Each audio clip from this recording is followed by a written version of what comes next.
उद्धव ठाकरे यांच्या शिवसेनेचे नेते अंबादास दानवे फोडाफोडीच्या राजकारणानं त्रस्त झालेले आहेत. पंचायत समितीला त्यांचे काही सदस्य भाजपाने फोडले, त्यांना अनुपस्थित राहायला भाग पाडलं आणि त्यांचं रौद्ररूप सगळ्या महाराष्ट्रानं पाहिलं. पंचायत समितीच्या सदस्याची त्यांनी कॉलर पकडली, राडा झाला. आता जिल्हा परिषदेची निवडणूक उद्या आहे आणि त्यांच्या सदस्यांची फोडाफोडी सुरू असल्याचा त्यांचा आरोप आहे.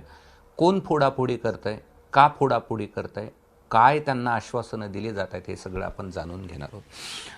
खरं तर तुमचा राजकारणाचा भला मोठा एक्सपिरियन्स आहे, मात्र अस्वस्थ व्हावं असं काय झालंय? अस्वस्थ याच्यासाठी आहे. मी आज नाही 1996 पासून या सगळ्या निवडणुकात असते, 95 पासूनच्या, म्हणजे आता पूर्ण 30 वर्ष झालेली आहे आणि मी त्याच्यात लिडिंग रोलमध्ये राहिलेलो आहे सतत. महापालिका असेल, जिल्हा परिषद असेल, पंचायत समिती असेल, विधानसभा असेल, लोकसभा असेल, विधान परिषदेच्या निवडणुका झाल्या आहे. पण अशी विचित्र किंवा वाईट स्थिती कधीच अनुभवली. राजकारण एकमेकाच्या विरोधात एकदम पार आडवा आडवीपासून पळवा पळवीपर्यंत या सगळ्या गोष्टी झालेल्या आहे. त्या काही कुठं नाही झाल्या अशातला काही भाग नाही. परंतु ज्या पद्धतीनं आता सगळेच विचार, प्रिन्सिपल हे सगळेच गुंडाळून ठेवले जातात, मला वाटतं असं याच्या आधी कधीही झालेलं नव्हतं. आणि विशेषतः ठीक आहे, सत्ता काँग्रेसची पण होती, काँग्रेस पण भारतीय जनता पार्टीसारखं आता जसे वागते तसे काँग्रेस सत्तेवर होती, परंतु विरोध टोकाचा असूनही या स्तराला कधी कोणी गेलेलं नव्हतं. आता ज्या पद्धतीनं सत्ताधारी पक्षाचे लोक ज्या स्तरावर जातात आणि त्याला कोणीच काही करत नाही, म्हणजे आता त्याला कोणतं प्रिन्सिपल, तत्व, विचार, निष्ठा हे विषयच कुठं दिसत नाही आताच्या घडीला.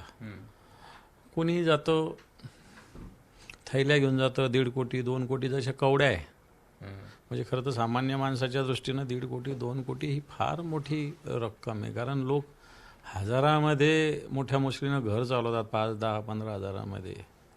असे पण लोक आपण बघतो आणि त्यांच्यासमोर एकदम कोटी कोटीच्या थैल्या सत्ताधारी पक्षाचे लोक नेऊन टाकतात. आणि मग अशा वेळेस आमचा पक्ष ठीक आहे, आम्ही लढतो, सगळ्या गोष्टी ठीक आहे, ते रुपये खर्च करतात, आम्ही 10 पैसे खर्च करतो, आम्ही काय करत नाही. अशातला मी काय की आम्ही पण फार धुतलेले असं मी म्हणणार नाही.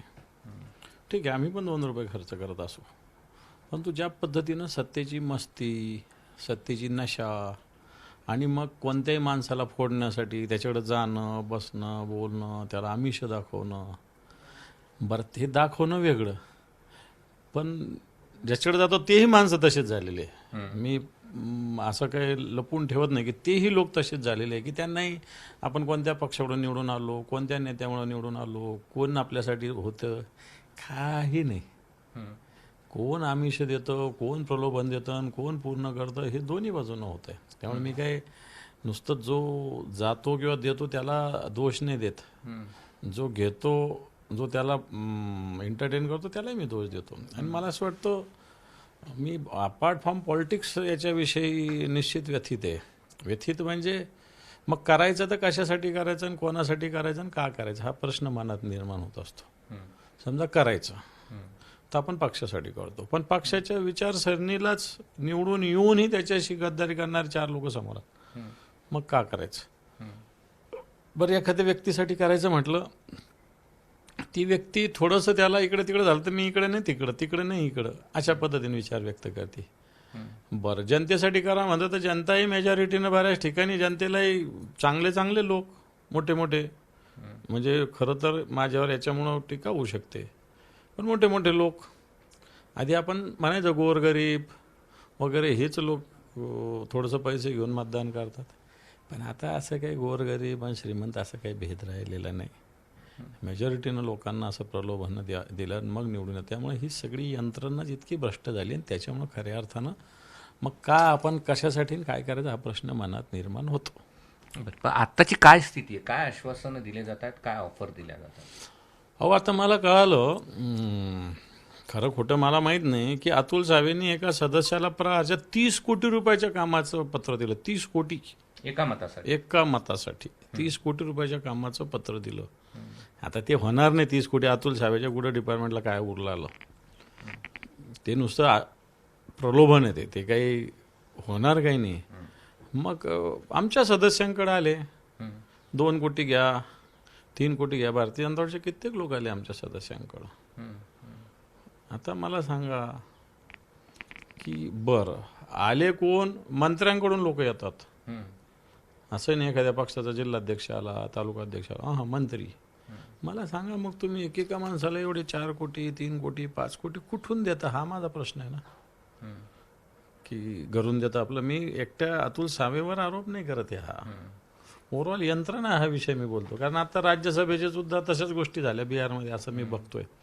तेव्हा माझा आरोप अतुल सावे साहेबावर नाही आहे. माझा आरोप व्यवस्थित जी यंत्रणा ज्या पद्धतीनं काम करते त्याच्यावर आहे, की तुम्ही 3 कोटी 5 कोटी इतकं सर्रास देता की माणसाचं जीवन जातं, पूर्ण संपतं. कोटी 2 कोटी 3 कोटी 4 कोटी 5 कोटी कमवायला, आणि सहज घेऊन जातात आणि देऊन येतात ते लोक. मग हे कुठून येतं हा प्रश्न. 5 कोटी रुपयाची ऑफर होती का 3 कोटी रुपये दिले की काय नेमकं होतं? अरे काही लोकांना तर दिले, काहीच मतदान न करता पैसे देऊन टाकले त्यांनी. किती? 10-10 20-20 लाख रुपये देऊन टाकले. मला सांगितलं काही सदस्यांनी येऊन. मग येतात कुठून हा प्रश्न आहे माझा. मग तुमच्या सदस्यांना हो घरी नेऊन दिले? दिले. आता घरी दिले कुठे दिले नाही, पण त्यांच्याकडे पोहोचवले. म्हणजे या सगळ्या गोष्टी होतात. म्हणजे देणाऱ्याला पण लाज नाही आणि घेणाऱ्याला पण लाज नाही, अशी स्थिती झालेली. आणि मग मी कोणाला घेणाऱ्यालाही बोलत नाही, देणाऱ्यालाही बोलत नाही. पण ही आत्ताच्या घडीची निवडणुकीची स्थिती आहे. आणि मग मी एक तत्वानी विचाराने काम करणारा कार्यकर्ता आहे, शिवसेना प्रमुखाच्या विचाराने काम करणार. आणि मग अशा वेळेस मला असं वाटतं की या सगळ्या गोष्टी आपण कशासाठी कोणत्यासाठी, मग आपण कुठं नेऊन ठेवला आपला हा सगळा, अशा पद्धतीनं अशी स्थिती आहे. बरं, यापूर्वी असं होतं? कधीच नव्हतं, कधीच नव्हतं. भरपूर झालं आमचं काठावर बहुमत महानगरपालिकेत. मागच्या 2 टर्मच्या आधी इतकं काठावर होतं आमचं, काँग्रेस आणि आमचं 1-1 2-2 सदस्यावर चालत होतं. आम्ही केलं नाही असं, काँग्रेसनी पण नाही केलं. तेव्हा मला वाटतं विखे पाटील, राजेंद्र दर्डा मंत्री होते दोघे. खूप प्रयत्न केले होते त्यांनी आमच्या लोकांसाठी.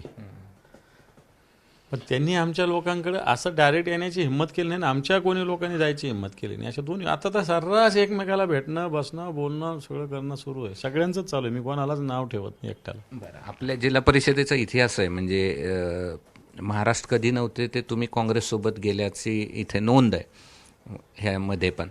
आणि आता तुम्ही जरी काँग्रेससोबत असले तरी पहिल्यांदा इथे संभाजीनगरच्या जिल्हा परिषदमध्ये तुम्ही गेले होते. आता नवा इतिहास घडू शकतो या निवडणुकीमध्ये, जसं तुम्ही भाजपाला धडा शिकवण्यासाठी. मी कोणत्या पार्टीच्या विरोधात नाही बोलत आहे. मी ओव्हरऑल यंत्रणा कशा पद्धतीनं काम करते त्याच्या विरुद्ध बोलते. आता आमचे सदस्य सगळे म्हणतात सत्तेत सहभागी व्हा. आता सत्तेत सहभागी व्हा, लोकांनी आपल्याला विरोधी पक्षात बसवलेलं आहे. ती पण मेंटॅलिटी ठेवली पाहिजे आपण, त्याच्यातही काम केलं पाहिजे. पण सगळ्यांची मेंटॅलिटी अशी की सत्तेत सहभागी व्हा. कोणासोबत पण चला, भाजपसोबत चला, नाही तर शिंदेसोबत चला, पण कोणासोबत चला, असं सगळेच लोक मत व्यक्त करतात. त्यांच्या मताचा विचार होऊ शकेल उद्या वेळ प्रसंगी? करावं लागेल असं मला तरी वाटतं. मी या संदर्भात मान्य पक्षप्रमुखांशी निश्चित चर्चा करेल. परंतु या परिस्थितीमध्ये या सगळ्या विषयाचा विचार करावा लागेल अशी स्थिती आहे. बरं, पण मग ती करत असताना जशी मी म्हटलं की काँग्रेससोबत तुम्ही गेलात, तसं तुम्हाला वेळ प्रसंगी एकनाथ शिंदेसोबत जायची वेळ आली तर? मी कोणत्याच व्यक्तीविषयी किंवा पक्षाविषयी बोलत नाही. तुम्हाला सत्तेत यायचं असेल तर दोघांसोबतच जायला, एक तर भाजप नाही तर एकनाथ शिंदेची शिवसेना. असं का? आमची सभा, आम्हाला एखाद्याने पाठिंबा दिला तर आम्हाला जे एखाद्याने पाठिंबा दिला त्यांचे भांडण होत असेल ते म्हणले तुमचाच वाद, तर असंही होऊ शकतं ना. असं का नाही होऊ शकत? राजकारणात हाही चमत्कार होऊ शकतो. मागच्या पंचायत समिती सभापतीच्या इलेक्शनला भाजपच्या लोकांनी आम्हाला ऑफर दिली होती की तुम्ही उभा राहा, तुमचा आम्ही सभापती करतो, असं आम्हाला ऑफर दिली होती. त्याच्यामुळं आत्ता काही बोलणं त्याच्याविषयी योग्य होणार नाही. नाही, पण असं की ती मात्र शक्यता आहे, म्हणजे एकदम छोटीशी. कसली? तुम्हाला पाठिंबा देणं ही काही होऊ शकतं. मग असं का नाही होऊ शकत की तुम्ही एकनाथ शिंदे सोबत जाऊ शकत नाही? हे पहा, आम्हाला भारतीय जनता पार्टी असो की एकनाथ शिंदे असो, आम्हाला दोघे त्या मानानं आम्ही दोघांच्यापासून तेवढ्याच अंतरावर आहे. आमचं असं कोणी नाही की हा फार दूर आहे, हा फार दूर आहे, किंवा हा फार जवळ आहे तो फार जवळ आहे, असं आमच्या मनात मुळीच नाही आहे. म्हणजे दूरही नाही जवळही नाही. बिलकुल. मग राजकारणात काहीही शक्य आहे. का नाही शक्य? का शक्य नाही? काही शक्य होऊ शकतं, त्याला काय. मग एकनाथ शिंदेच्या सोबत मी कोणाच्या सोबत म्हटलोच नाही. तुम्ही काय प्रश्न विचारला मला? राजकारणात काही शक्य, तर काही शक्य होऊ शकतं. याचं उत्तर दिलं की काही शक्य होऊ शकतं. मग मी तेच पुन्हा प्रश्न विचारतोय, तुम्ही हो किंवा नाही मध्ये का उत्तर कशासाठी? देताय? एकनाथ शिंदेसोबत मी कोणासोबतच जायचं म्हटलं नाही ना. उद्या आमचाच होऊ शकतो ना. तुम्ही सत्तेत असणार. असू शकतो किंवा आम्ही तटस्थ राहू शकतो, त्याला काय फरक पडतो त्याला. आमच्या 9 जणांमध्ये झालं तर आम्ही आमची उभा करू, पडू. त्यांना वाटलं आम्हाला मतदान करा तर करा, नाही तर आम्ही तटस्थ राहू. आम्ही सगळे निर्णय पर्याय आमच्या समोर खुले आहेत, एवढं क्लिअर सांगतो. बरं, तुम्ही पुन्हा तुमच्या अस्वस्थतेकडे मी घेऊन जातो. याला पर्याय काय?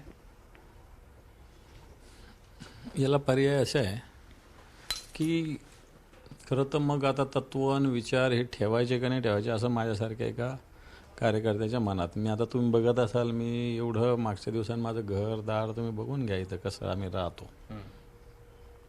त्याच्याविषयी आम्हाला कधी, मला तरी कधी काही वाटत नाही की आपण कुठंतरी असं काही हे केलं पाहिजे. माझ्या मनाला हा विचार शिवतसुद्धा नाही. पण मग आपण हे करत असताना हे सगळे लोक कशा पद्धतीने, मला तसं वागावं असं माझं मन मला म्हणत नाही, पण मग हे चाललं कशासाठी आणि करतो कशासाठी हा प्रश्न माझ्या मनात निर्माण होतो. म्हणजे तुम्ही त्यांच्या मार्गावर चालणार की बदलवणार? मार्गावर चालायचा प्रश्न नाही की समजा एका विचारानं काम करतो आपण, संघटना म्हणून, विचार म्हणून, समाज म्हणून, ओव्हरऑल सगळी स्थिती म्हणून. पण ते कोणालाच घेणं देणं नाही ना त्याचं. आता कोणत्याच पक्षाला नाही, कोणत्याच पक्षाला नाही घेणं देणं. म्हणजे ना काँग्रेसला आहे, ना राष्ट्रवादीला आहे, ना भाजपला आहे, ना शिंदे गटाला आहे. आणि आमचे लोक तसंच वागा म्हणतात, आमचे सदस्य. तर मग करायचं काय हा एक प्रश्न आहेच ना. ठीक आहे, धन्यवाद. हे होते अंबादास दानवे आणि त्यांचं एक वाक्य या सगळ्यामधलं आहे आणि ते उद्याच्या जिल्हा परिषदेच्या निवडणुकीसाठी अत्यंत महत्त्वाचं असेल आणि एखादी वेगळीच युती छत्रपती संभाजीनगरच्या जिल्हा परिषदेमध्ये पाहायला मिळेल, जी आता यापूर्वी गेल्या काही वर्षामध्ये पाहायला मिळाली नाही. की इथल्या सदस्यांचं असं म्हणणं आहे की सत्तेत सहभागी व्हा आणि त्यांचं आता ऐकावं लागेल, अशी स्थिती या ठिकाणी निर्माण झाली आहे. कॅमेरामन धनंजय दारुंटेसह मी कृष्णा केंडे, एबीपी माझा, छत्रपती संभाजीनगर. एबीपी माझा, उघडा डोळे बघा नीट.